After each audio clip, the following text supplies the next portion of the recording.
Dating during divorce is like redecorating while your house is on fire. But welcome to the Consultation. My name is Josh Floyd.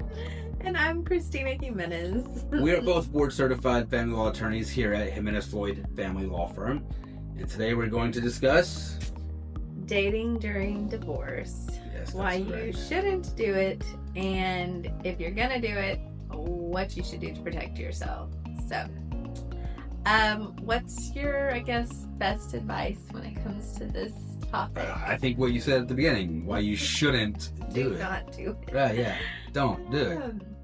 And so I guess we can start off just by saying, we get this question a lot, and we get it a lot at the onset of a divorce. And I think it's normal. I think it's natural, right? Like, you've been in a relationship for a long time. Sometimes your spouse is already seeing someone, and so you're curious. You just want to know, should I or can I do it? Will I get in trouble if I do it? And my advice is always, if you can refrain from doing it, just please refrain, right? It's, in my opinion, never really a good idea to just add more chaos to an already very chaotic situation. But I would say probably 9.5 times out of 10 people don't listen to me when I tell them to do that. So I've kind of said, okay, well, if you're going to do it, then here's kind of the game plan and the strategy in order to not make an even bigger mess of an already really messy situation. So dating during divorce is one of those things that can never help your case. Right. And most of the time will hurt your case. Right. So shy away from it.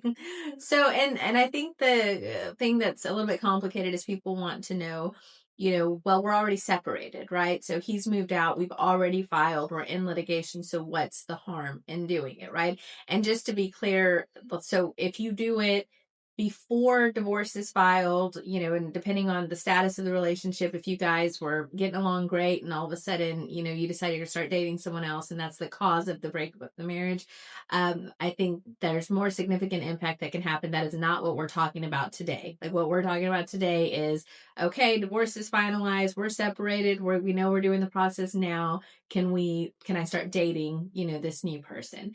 The answer is still technically yes, but our advice or recommendation would be don't do it. But if you're gonna do it, I guess let's talk first why it complicates everything. Well, why does it? Well, so from a custody perspective, since we have an outline Scroll up on our outline here, we could get to it. Yeah. So when it comes to custody situations, obviously it can create some complications with that. That's what I was gonna say. Yep. So it also complicates credibility. It does. If you're negotiating, it'll complicate that. Sometimes we've been going along really, really well, and we're going to come to agreements, and everybody's being reasonable.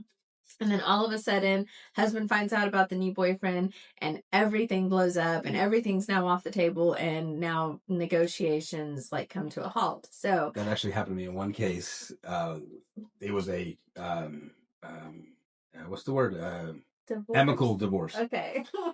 And the attorneys on both sides, but we were working pretty well, and thought we had a final agreement. Then husband swings by the house and finds boyfriend cooking on his flat top in the backyard. And then there was protective orders and TROs, and it was right. And so, it's the emotions, right? And that's kind of the love-hate thing that I love about this particular area of practice is it's very emotional. So it's very, engaging, but it kind of sometimes will cause people to go a little bit crazy. And so even though you guys are separated and went through a divorce, the emotions are always going to be there. And so the hostility and the jealousy and all that stuff can just surface. And now what could be a simple, inexpensive divorce is now mad chaos and not great. So, it creates unnecessary evidence. It does do that. Yes. Again, this isn't something that can help your case ever. Never has a judge said, "I'm glad you found stability in a relationship during the divorce." It's never happened. It was never a good thing. So yeah, it creates evidence, right? I mean, there's going to be, we're going to get into it more, right? But text messages, photographs, all the stuff that it's just witnesses. Yeah, it doesn't help. It doesn't ever help. Yep. So the next thing is, I know you can't see, so I'll just announce I appreciate that. You're old, Thanks. so it gives the opposing party leverage. So if you're dating and they're not dating, all of a sudden, they kind of have an upper hand when it comes to custody, potentially when it comes to property. So don't give them that extra tool, if you can avoid it, right? So we've already talked about conflict and emotions, and then also how it can turn a manageable case into a nightmare. So that's why it's a bad idea, why we recommend that you don't do it. But if you're going to do it, then here's kind of some rules and guidelines that we strongly suggest that you follow. So the first one, Background checks, right? Especially if you have kids, you need to know who you're dating and who, well, we'll get to the second part, but don't have around your kids, but who you have around the kids, who you're bringing into your life. I don't know how many times I've had a conversation with a client and like, okay, who are you dating? What's this person's name? Do they have a criminal history? I don't think so. Right now, this is an answer we have to know before we go to court. right? Right. You should know it before you start dating them. Right. Run the background checks. Um, Look to see if they've been involved in litigation. Yep. Right. Yep. So I'll tell you, we had a case many moons ago where I was a father of it was a little boy, he's like 5, and the mom had started dating a new guy, and our client had actually met the new guy, and he said there's just something that's off about him. I don't know what it is, but there's just something I that's said the same off. thing about you. That's funny. and so I was like, okay, well, give me, his name. We start doing a little bit of research. No criminal history, nothing alarming. And then somehow we figure out that he had gone through a divorce in some remote county in Texas. And so we go and we pull all the files related to that divorce. And it turns out that his ex-wife had filed a protective order against him, because he had, I think, threatened to shoot himself, and her and the kiddos were like locked in the closet.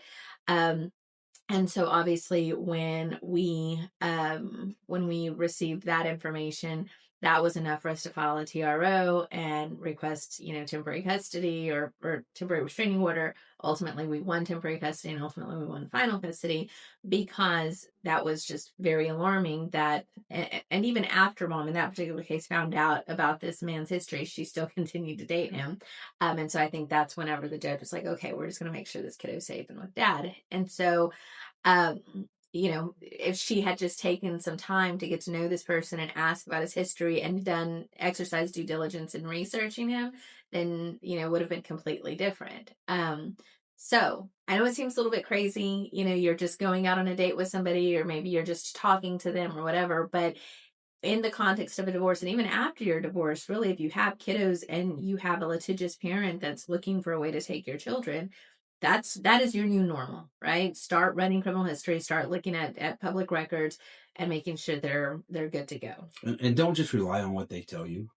Right. I've had clients. One case that I can think of in particular, she started dating this guy, and he had been convicted of a sex offense. Mm-hmm. And he told the old, well, I was 19, she was 17 story, right? And so they filed. When we get into it, we start doing the investigating. That was not the case at all, right? I mean, I think she was like 9, right? And he was like 19 or 20. Which completely flipped, not only my client's opinion of him, right, but also how it impacted the case. And so do your own research, right? There's things that they may think is insignificant and that they leave out when they're talking to you, or things they don't want you to know, right, because they're afraid it'll impact y'all's relationship. So do your own investigating and make sure that you know everything about them before you get involved with them. Right. Right. So we also have here, hire a private investigator. And again, I know that may seem a little bit crazy, but they're going to have access and the ability to find this stuff a lot better. And kind of let's just say, hypothetically speaking, that you do exercise due diligence, right? And you hire a private investigator, and the investigator comes back and say, hey, I didn't find anything. And then Lord forbid there is something. I think 9 times out of 10, a judge is going to say, listen, she did what she needed to do, or he did what he needed to do to make sure that this person was safe. And unfortunately, it was just missed. So I'm not going to come down as hard on her as if we're just kind of going through life, willy nilly and saying, oh, just going to let Joe be around the kids without exercising any due diligence at all. That's when I see judges come down, pretty hard on a parent. And do it early, right? You don't want to get into a situation where you're heavily involved with them before you find out, and now you're having to choose between them or your kids. I mean, most people make the right decision, some don't, right? But most people make the right decision. It's just a hard decision to make at that point when you've been dating for a year or 2 years and been heavily involved, to have to make that decision. So find out early and make sure it's the right person. And I would say, if you find something that they have on their background, I would say best bet is just stop the relationship immediately, right? If you don't want to do that, then you need to confer with your attorney and say, listen, he had this possession of marijuana charge 10 years ago. Is this really that big of a deal? Or, he, had this one charge against him, but it was ultimately dismissed. Is that a big deal?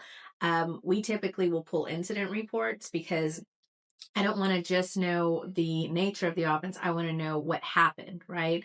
And so, maybe your attorney will exercise that step just to say, no, this is good, or no, this is bad, or yes, this is good, and you're okay. But due diligence is the biggest thing that you need to be worried about, right? So the next things, if you have children, they're off limits during a divorce. Just don't bring this person around really at all. And we have it at night and during the day, but I mean, really at all, there's nothing good that's going to come of it. If you introduce them, especially if it's somebody that's like a new partner and you introduce them immediately, even if they're a good person, and let's just say hypothetically speaking, they're a youth pastor at your church, and there you go, and you're dating them for a couple weeks, and then boom, you're introducing them to your kids.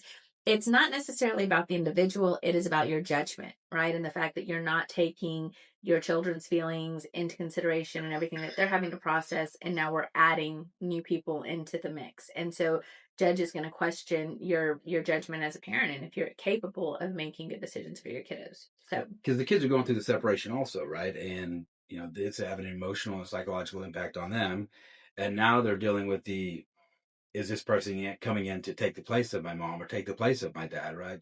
It's unnecessary during a divorce to put them through that. Like I said, judges don't like it.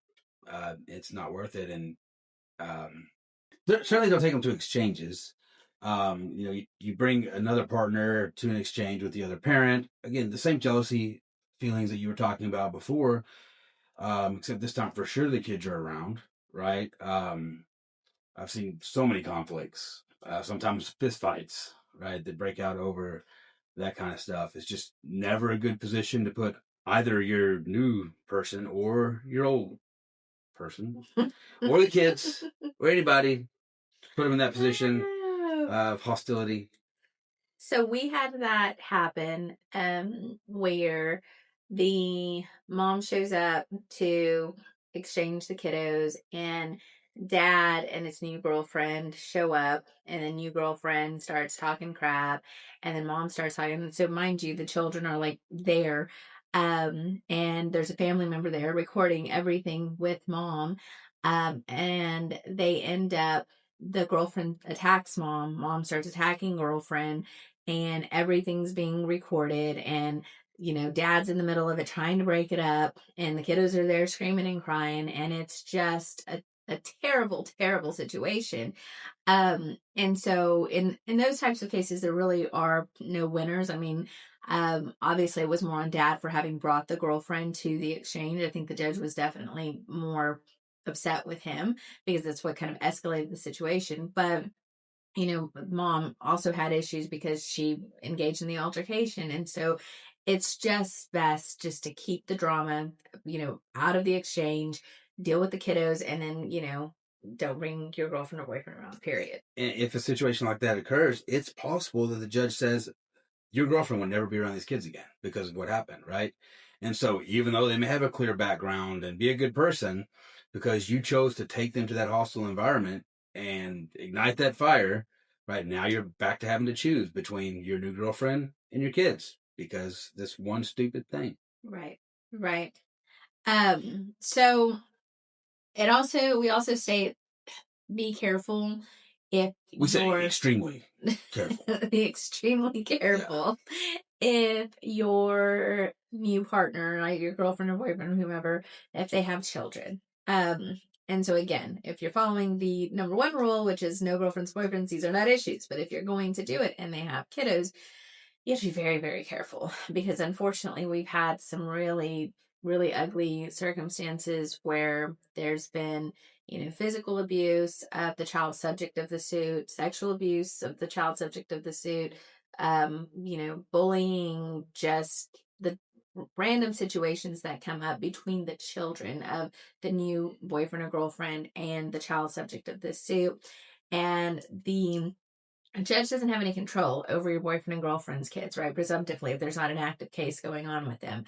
And so they'll say very vocally, like, I can't do anything about those kids, but I have to protect these kids because they're within my jurisdiction. And so if you allow or put your children in a situation where they're going to have these sort of incidents, it could potentially be very, very harmful to a custody case. So just be mindful of that always. And sometimes it can be as innocent as just normal sibling scuffles, right? But when you're in the middle of a divorce and it's the children of your partner, right? Your spouse is going to blow it up, right? This kid's punching my kid, right? Or pushing my kid or whatever it is, right? Stealing their toys, whatever it is these dumb kids do nowadays, right? And it's just going to be blown up, right? And then you put them in that situation for these accusations to be made, right? And for some simple sibling scuffle to be made into a huge deal. So if you just don't date, right? Right. Don't date. You prevent all of that. All of that. Nothing good comes from this. Not one thing. So the next thing is, as it pertains to money, right? Don't be stupid. I was wondering if you're gonna say it. Yes.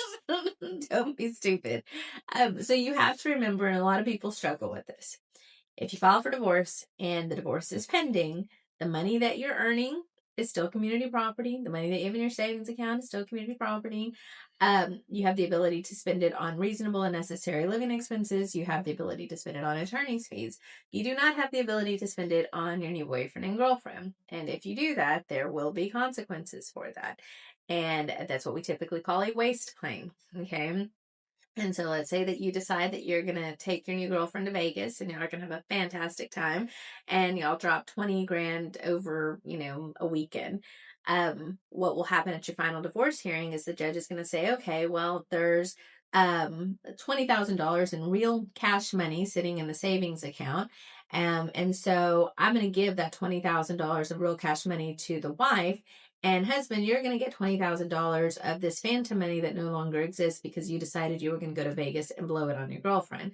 And so they will reconstitute the estate. Your wife will be able to recover her portion of that money.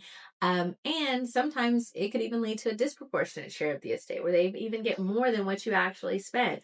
So don't be stupid. I just don't do it. Right. And a few years ago, we had a case where husband and wife divorced or in the middle of a divorce. Mom starts dating. Mom and new partner get a joint account. Both deposit their money into that account.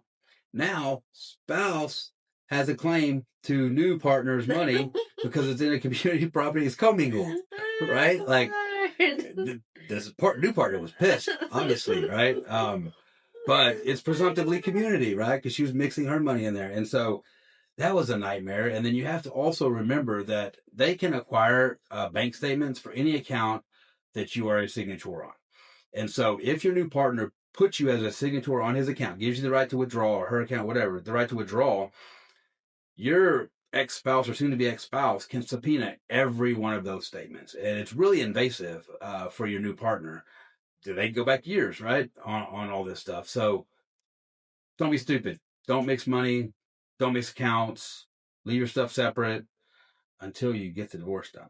Yeah. And I mean, we also had here that it also affects credibility, right? And so you could have legitimate expenses, right? Things that you're buying for yourself, but because you've had this propensity of spending money on your boyfriend or girlfriend, the judge may say, well, you spent 20,000 in Vegas. And so how do I know that this, $1,000 that you said that you spent taking your kids to this event was really on your kids? Could have been for your boyfriend or girlfriend. So now I'm going to go ahead and hit you with that too. So, just don't do it. Yeah, or if you go to New York for a work trip, but she stays in the hotel with you, right? And you pay with community funds. Right. It's just, you go out to dinner, right? I mean, everything. Right. If they're there, it's going to be blown up. So don't date. And I'll just tell you, like, what we do, and I'm sure what most other good attorneys do, is they go line by line. And I literally flag anything that's out of town. Okay, what was this hotel? What was this meal? What was this flight?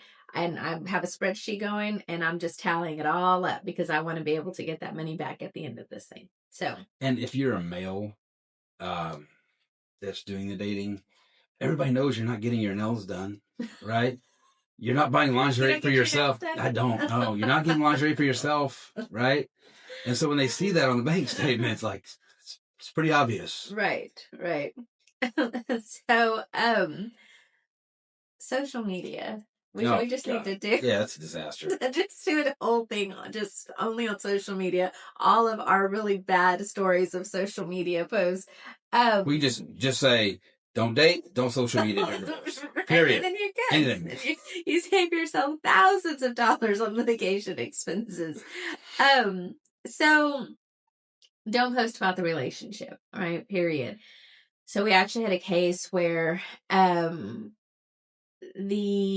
the wife leaves husband, and on the day that she leaves, they find her vehicle at the guy that they believe that she was dating, find her vehicle there. And that afternoon, there's a Facebook post of a man holding the baby. You can only see his hand, and it's just like the man holding the baby, and the baby is laughing. And needless to say, Judge was not very pleased that mom like literally leaves the house, takes all the stuff, like wipes the house clean, leaves the house, goes and moves in with the boyfriend, and has a picture on Facebook of the new baby and the boyfriend. It's just dumb. And so, in that particular case, mom was trying to it was a itty bitty baby, was trying to limit dad's visitation severely. And I think the judge was just so offended by mom's behavior and the fact that she posted and was just flippant about it that we ended up getting standard visitation. And so there's consequences for it, right? Don't be stupid. Yeah, I mean, in addition to like the hurtful part of it, right? I mean, a lot of times I think people are doing it to jab at the other partner and to kind of brag, right? And judges don't like that. But you also create a paper trail. Like you create evidence, like we talked about before, right? And so you may have missed a child's football game, right? And told your ex-spouse that you had to work, but then you post on social media that you're in Vegas gambling, right, with this boyfriend. If you didn't post, nobody would have known, right? Just don't post on social media. Well, and in that particular case, whenever we admitted that into evidence, that my client, the dad, he like started crying because he was like, comes home to an empty house, like no baby, no wife, no stuff. And then he sees that photo and he just like broke down in tears. And at the end, Judge said, you wanted to get some attention by posting this. Like you wanted to take a jab, you wanted to hurt him. So guess what? It worked. But now you have my attention. Yeah. And so this is what we're going to do. Right. So just don't. Again, we know that you guys are super emotional. We know that this is the most terrible time in your life and you want to get petty, right? I think it's normal, but you just have to understand that there's consequences for it, right? And we're going to find it, right? That the lawyers are going to find it. So just don't do it. Don't tag like other people in your posts. I can't tell you how many times I've had it happen where you're tagged in a post, right? Or our clients are tagged in a post, the opposing party's tagged in a post, and we're able to find them at a party or in Vegas or with the new boyfriend or the new girlfriend. And now you have problems, right?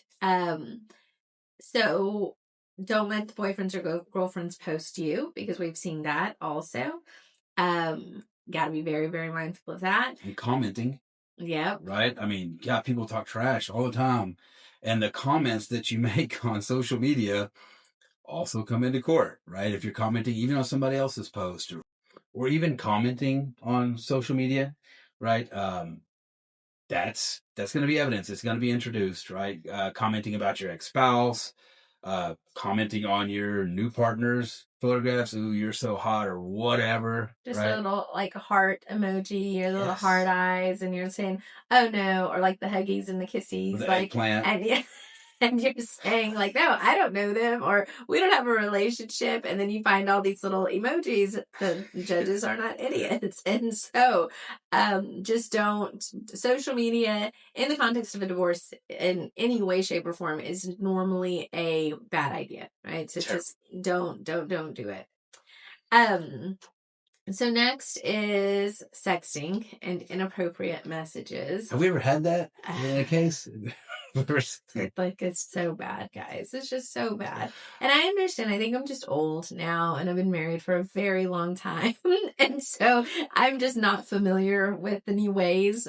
But when we see them, it's pretty alarming. And honestly, like, I'll say the sexting stuff, depending on when it occurs. Like, if it occurs prior to separation, big deal. After separation, maybe judges care, maybe they don't. It depends like what you guys are saying and doing, right? But a lot of times what really gets you in these text messages is the conversation that you guys are having, right? Like, if you're just talking mad crap about the mother of your children, or if you are talking about the custody case, or you're talking about what your lawyer said to you during the context of your meeting with them. um, that stuff, they can subpoena. We can subpoena all of those conversations between you guys. And so not only are we going to see all of your naked pictures and all your really inappropriate stuff that y'all say to each other, we're going to see potentially very helpful information about the overall case strategy and maybe some things that you were doing and maybe you shouldn't have done, right? So just be mindful of that, right? Yeah, and depending on the case, right? Sometimes when I get these pictures, like I just can't wait to get them into court, right? Because I think it's funny, right? Sometimes, depending on the person over there, that if they're being a jerk, then I like to present them to the judge. Makes my day. But so yeah, we will find them. And I think where the post separation nudie pictures really becomes a big deal is if the children are home, right? Mm-hmm. Kids are in the living room, you're in the bedroom sending nudies to your boyfriend, right? And everything's time stamped, right? So we can go back and say you had the kids, right? What were they doing while you were sending nudies or whatever you were doing, right? So that's never a good thing.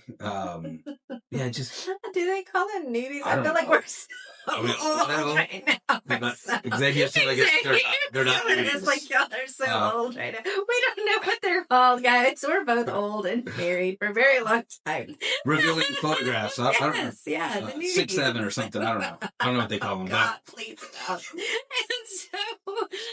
And so we also had that case where and this just goes back to the permanency of anything in writing, right? And I tell my kids all the time, like, once you put it out there, it never goes away, right?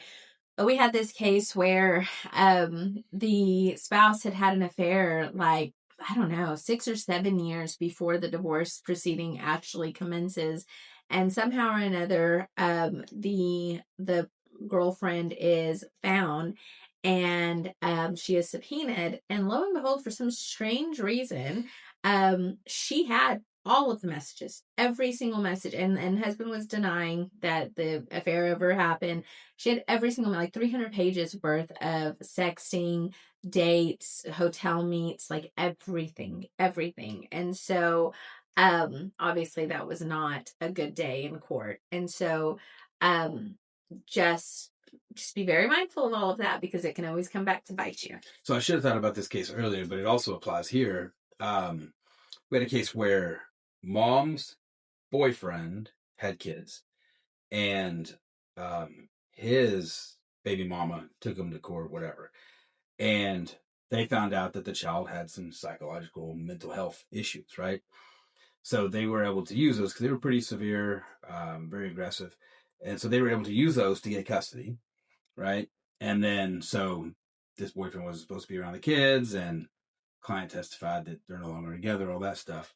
So they subpoenaed the text messages. This is one I was telling you about, where she had been communicating with him our entire legal strategies. Right? When I got the messages, I'm like, I'm not turning these over, but I didn't. But you turned them over, but you redacted them. I redacted them. Yes. I redacted them. Yes.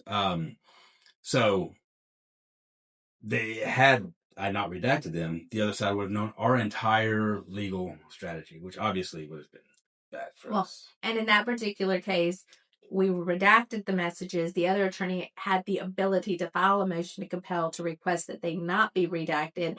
I think that there was a pretty strong likelihood that the judge would have said, you can't redact these, you have to disclose them. But thankfully, we were able to reach a settlement before that happened. Otherwise, it could have been devastating for our client. And so, just don't do it, right? Just don't have those sort of conversations with your boyfriend or girlfriend. Don't have one, but if you do, then don't have the conversation with them. And if you do, not in text. There you go. So the last thing is don't let your new partner influence your case. Oh my God, yes. Don't.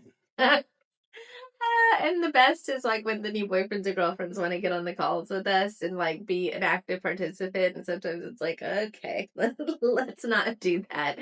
But depending on the partner, right? Like I think some are potentially okay, but some are reasonable. Yeah. And sometimes they are a positive influence, and they kind of help to de-escalate the situation. But I'd say others are just, they like to stir up drama. And if you start following their lead and listening to their advice and not your attorney's advice, or not using your own,